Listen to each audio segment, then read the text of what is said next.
All right, let's get right into it. Today, we are taking apart one of the most beautiful and iconic dishes in all of Persian cuisine, Zereshk Polo Morgh. And this is way more than just a recipe. We're going to treat it like a work of art, really, a true centerpiece that's all about celebration. See, this dish, barberry rice with chicken, it's not just food, it's a symbol. When this hits the table, you just know something special is happening. It's the absolute star of the show at weddings, holidays, big family get-togethers. It basically turns any meal into a full-blown feast. I mean, on the surface, it sounds simple, right? It's chicken, it's rice, it's some little berries. But the magic, oh, the magic is in the details. It's that perfect balance of sweet and sour and savory. It's the incredible contrast between that fluffy white rice, the brilliant gold of the saffron, and those ruby red barberries. So how does it all come together to be something so spectacular? Well, that's exactly what we're here to figure out. To really get it, we've got to look at each piece of the puzzle. First up, we'll build that savory foundation with the chicken. Then we'll get into the aromatic soul of the dish, the saffron rice. After that, we add the crown jewel, those gorgeous barberries. And to finish it all off, we're going to learn the secrets, Shahin Banoo's golden rules that take this dish to that next level, that majlisi, or celebratory, level. Okay, first things first. Let's talk about that base layer of flavor. The chicken here is not a sidekick, not at all. It's the rich, savory anchor for the entire dish. Getting this part right is absolutely step one. And, the beautiful thing is just how simple the ingredients are. It's not some crazy long list, but everything here has a purpose. The onions give you that sweet, aromatic base. The turmeric brings that classic golden color and that earthy flavor.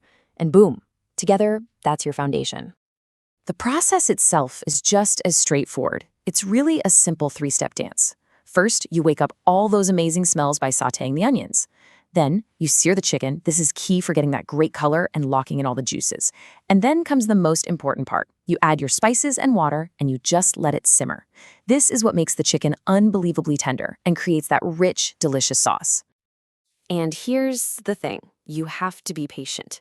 That 1 hour of simmering, it is non-negotiable. Seriously, don't rush this part. This is where all the magic is happening.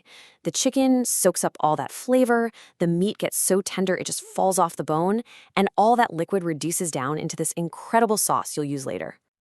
Okay, so while that chicken is doing its thing, let's talk about the soul of the dish.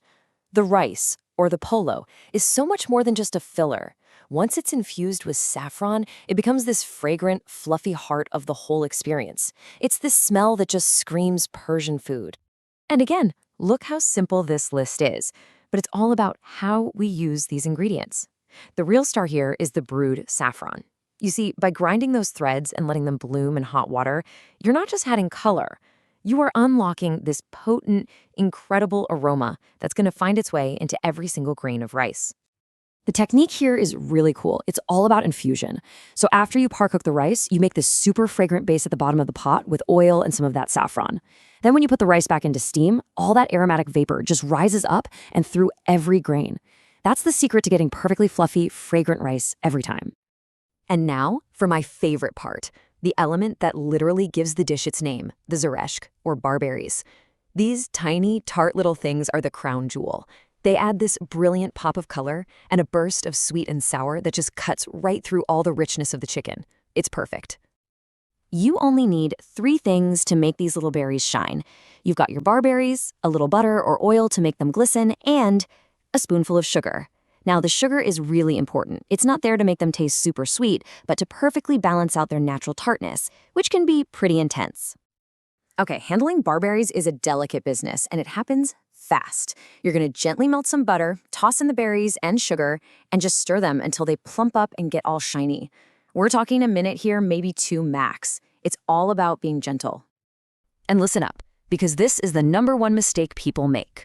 Barberries have a lot of sugar, so on a high heat, they will burn in a flash. A low, gentle flame is the only way to go. It keeps them that beautiful, jewel-like red and stops them from getting bitter. So we've pretty much got the components down. But what takes this from just a good dinner to a majlisi, a truly banquet-worthy masterpiece? Well, for that, we have to turn to Shahin Banoo's golden rules. These are the secrets to making it perfect, every single time. Rule number 1 takes us right back to our foundation. So what does perfectly cooked really mean? It means it's so tender you could eat it with a spoon, but it's not falling apart into mush. It's got to be juicy and full of flavor.